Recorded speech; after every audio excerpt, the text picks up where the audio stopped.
दोस्तों, आज हम एक्सप्लेन करने वाले हैं हाल ही में मूवी श्रीकांत को, जिसमें राजकुमार रवि लीड रोल में है। और यह मूवी आपको जरूर पसंद आएगी, जो कि श्रीकांत पोरा जी की लाइफ पर आधारित है। इसीलिए वीडियो को अभी लाइक कर दीजिए। चलिए कहानी शुरू करते हैं। तो मूवी की शुरुआत में हम आंध्र प्रदेश का सीन दिखाया जाता है। 13 जुलाई 1991 में एक लड़के का जन्म होता है। अब बेटे के पैदा होने पर उसके पिता बहुत खुश होते हैं और खुशी खुशी में उसका नाम फेमस क्रिकेटर श्रीकांत के नाम पर रख देते हैं। साथ ही वह कहते हैं कि मेरा बेटा बड़ा होकर क्रिकेटर बनेगा।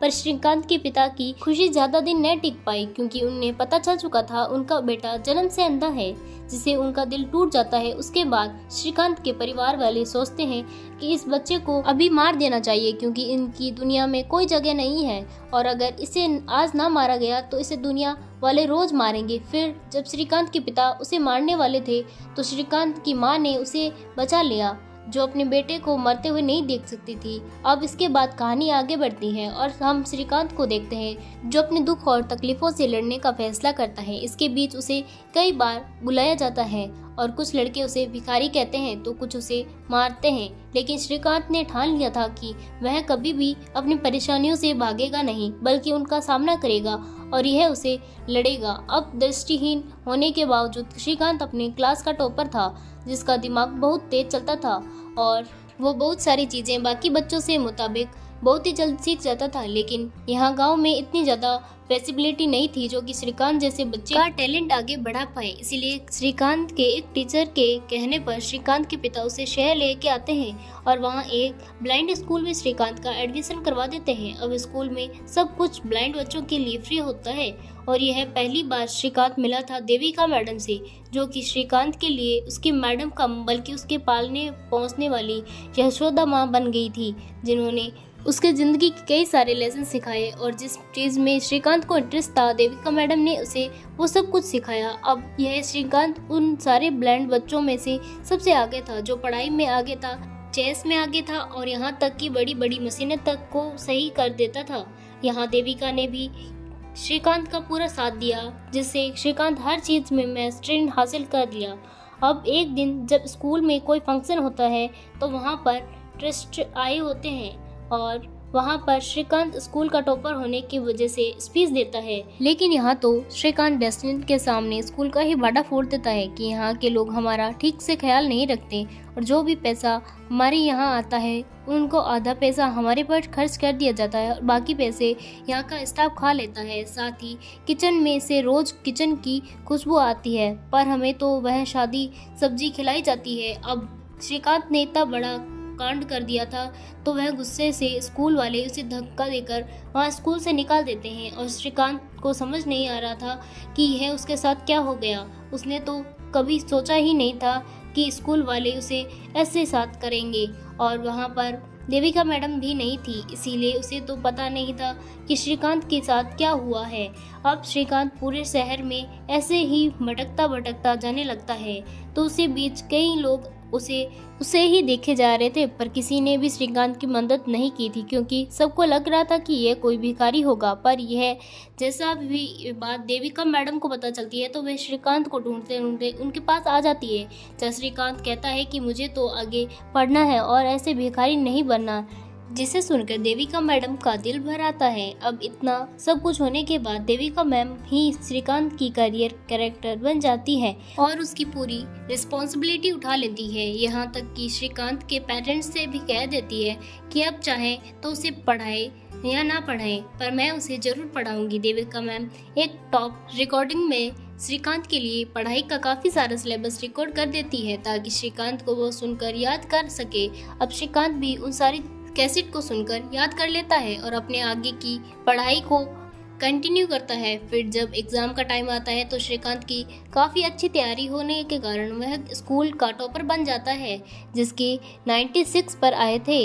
अब श्रीकांत अपने आगे की पढ़ाई भी साइंस लेकर करना चाहता था, पर कॉलेज वाले इसे साइंस देने से मना कर देते हैं और आर्ट्स लेने के लिए कहते हैं। कॉलेज वालों को लग रहा था कि ब्लाइंड होने के कारण श्रीकांत साइंस जैसे टफ सब्जेक्ट नहीं पढ़ पाएगा, पर श्रीकांत भी जिद पर अड़ता है की तो साइंस की पढ़ेगा, जिसे चलते वो इंडियन एजुकेशन सिस्टम पर केस कर डालता है ताकि ब्लाइंड बच्चों को भी साइंस पढ़ने दिया जाए। अब यह केस शुरू होता है जहां पहली हेयरिंग में श्रीकांत अपनी स्पीच से सबकी बातें बंद कर देता है और फिर कॉलेज को प्रिंसिपल को बुलाया जाता है ताकि इसे मामले में प्रिंसिपल की राय ली जाए। फिर अगली हेयरिंग पर प्रिंसिपल आते हैं जो कोर्ट में कहते हैं कि साइंस बहुत ही टफ सब्जेक्ट है और श्रीकांत जैसा बच्चा इस सब्जेक्ट को कैसे पढ़ पाएगा। तो श्रीकांत कहता है कि वो तो सब कुछ पढ़ सकता है।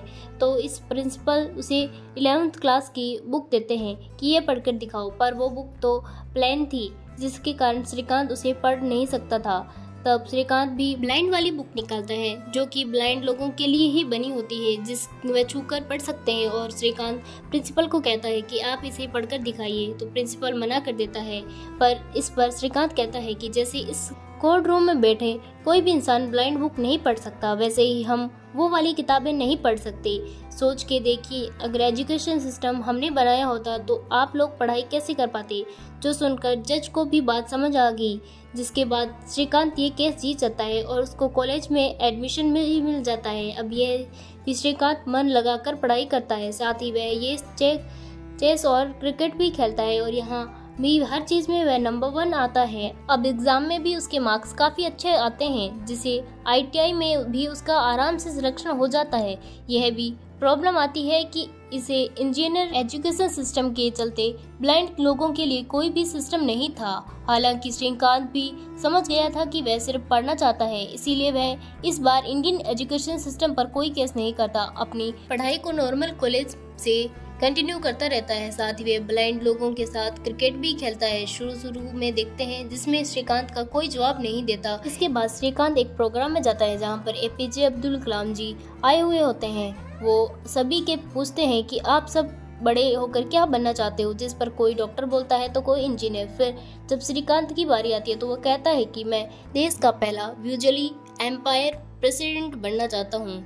यह सुनकर कलाम सर का नाम पूछते ही उसके देखकर काफी खुश हो जाते हैं, क्योंकि कलाम सर को उसमें काफी पेंटेसेंस दिखाई देते हैं। अब इसे कुछ दिन बाद ब्लाइंड क्रिकेट में श्रीकांत का नेशनल के लिए सिलेक्शन हो जाता है। साथ ही देविका मैम कहती है कि श्रीकांत आगे की पढ़ाई के लिए उसका MIT के लिए अप्लाई कर सकते हैं। यह प्रॉब्लम यह तक थी ITI की पढ़ाई के लिए श्रीकांत को क्रिकेट छोड़ना होगा, जिस पर श्रीकांत का कहना था कि मेरे लिए पढ़ाई ही सब कुछ जरूरी है, इसके बाद सब कुछ आता है।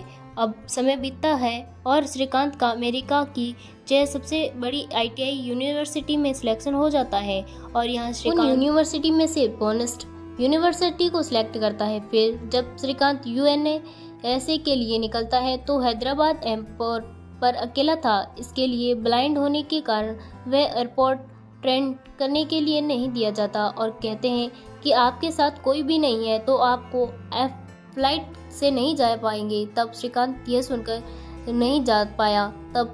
यह सुनकर काफी दुखी हो जाता है, पर वह फिर भी चेयरमैन से बात करता है और प्लान सेटिंग एडजस्टमेंट से लेकर सब कुछ बता देता है ताकि चेयरमैन को यह भरोसा हो जाए कि वह अकेला ही ट्रेवल कर सकता है। इसके बाद श्रीकांत के जज्बे को देखकर उसे USA के लिए फ्लाइट में जाने दिया जाता है। अब यूनिवर्सिटी में एडमिशन लेने के बाद श्रीकांत पढ़ाई शुरू करता है और यह उसके काफ़ी सारे दोस्त भी बन जाते हैं। अब यहाँ इस यूनिवर्सिटी के आने के बाद श्रीकांत टॉपर बन रहा है और उसे काफ़ी सारी चीज़ें सीख ली थी। यहाँ के लोग उसे भी काफ़ी सपोर्ट करते थे। एक बार तो जब बेसबॉल खेल रहा था तो बॉल को इतनी ज़ोर से हिट किया कि वैलेंट रिकॉर्डर ही बन गया था और उनकी फ़ोटो मैगजीन में फ्रंट पेज पर छपी थी, जिससे वह काफ़ी फेमस भी हुआ था। इसके बाद स्वाति नाम की लड़की को देखते हैं जो कि हैदराबाद की रहने वाली थी और श्रीकांत वह के बारे में जानकर उसे काफ़ी इम्प्रेस हो जाती है और सोशल मीडिया पर उसके कांटेक्ट में हो जाती है। इसके कुछ दिन बाद स्वाति भी USA पढ़ने आ जाती है, जहां वह श्रीकांत से मिलती है और इन दोनों की बातचीत शुरू हो जाती है। यहाँ स्वाति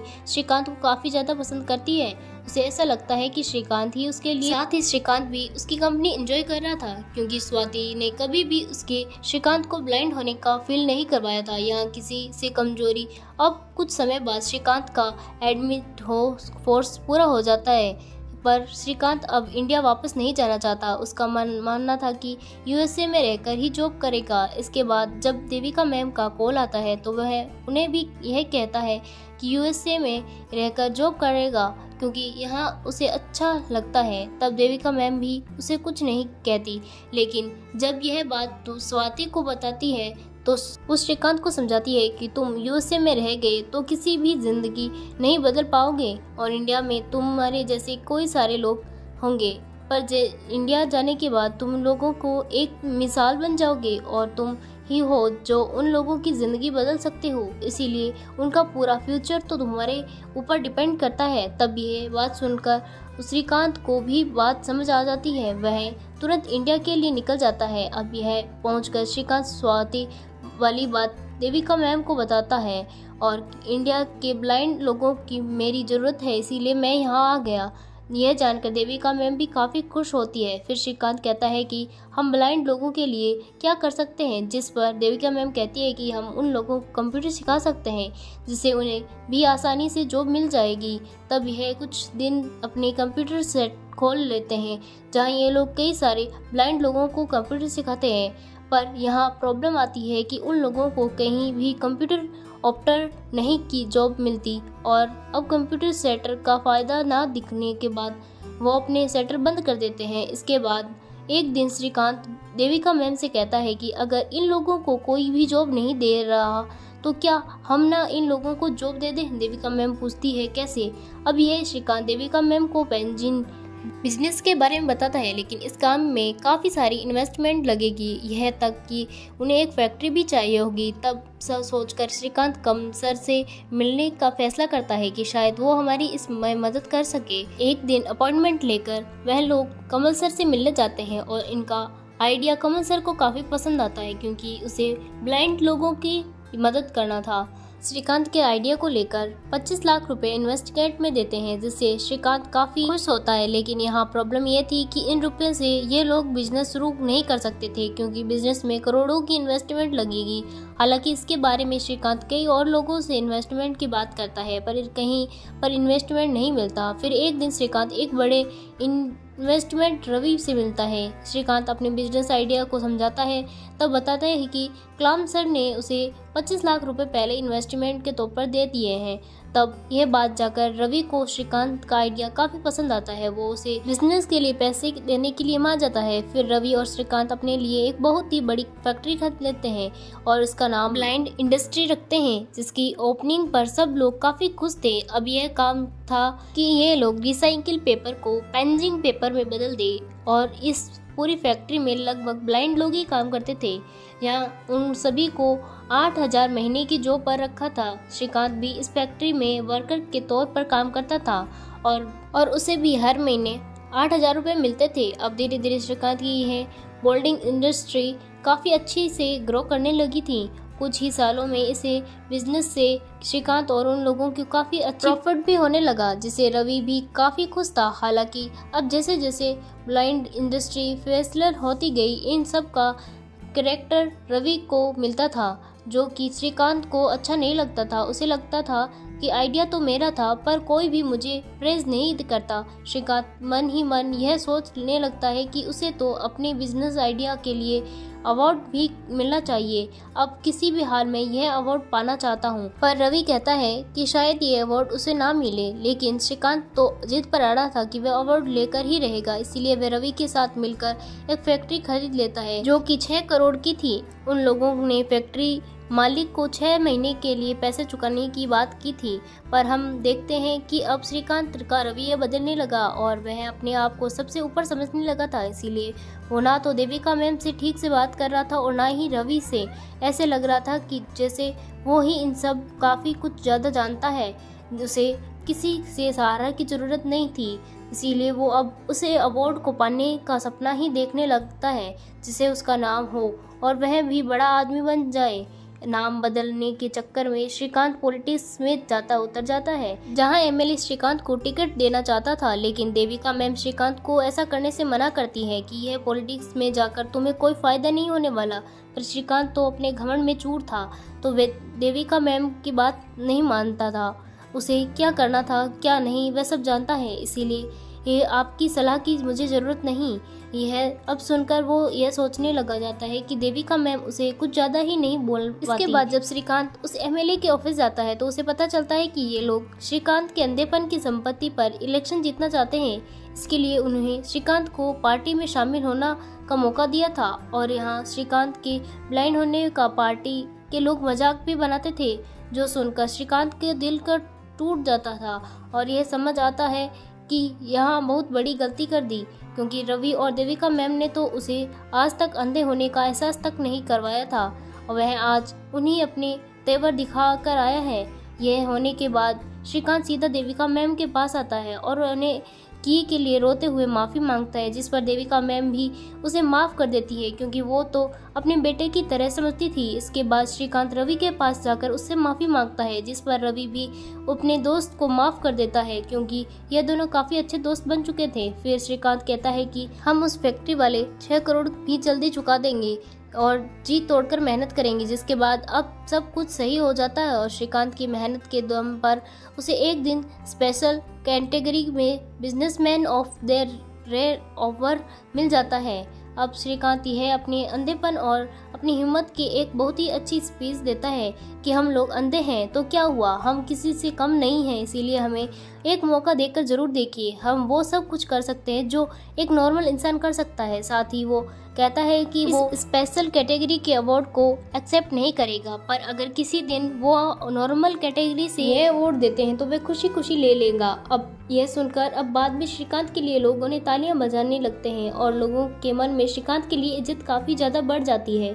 यह कहानी इसी पर ख़त्म होती है। दोस्तों, आपको ये मूवी कैसी लगी हमें कमेंट करके ज़रूर बताएं। अगर आपको मूवी अच्छी लगी तो वीडियो को लाइक कर दें और चैनल को सब्सक्राइब कर लें। मिलते हैं ऐसी ही अगली वीडियो में।